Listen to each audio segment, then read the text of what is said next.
इंदापूर तालुक्यातल्या सभेमध्ये अजित पवार यांनी राजकीय भाष्य करत शरद पवार यांच्यावर जोरदार हल्लाबोल केला।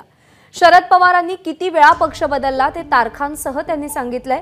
तसंच ज्या नेत्यांनी त्यांना मोठं केलं त्यांनाच कसा दगा दिला हेही अजित पवारांनी सांगितलं।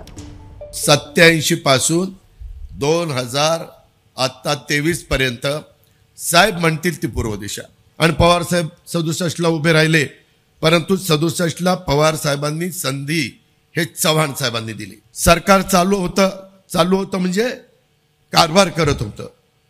त्याच्यामध्ये वसंतदादांचं सरकार पाडलं 78 लाच आणि पुलोदला घेऊन म्हणजे जनता पक्षाला घेऊन सरकार बनवलं।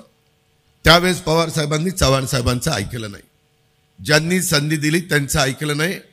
78 सालीच तुम्ही सगळ्यांनी मला 84 साली घोलप साहेबांच्या नेतृत्वाखाली जे भवानी माता पॅनल विठ्ठलराव आपण केलेलं होतं त्याच्यामध्ये डायरेक्टर केलेलं।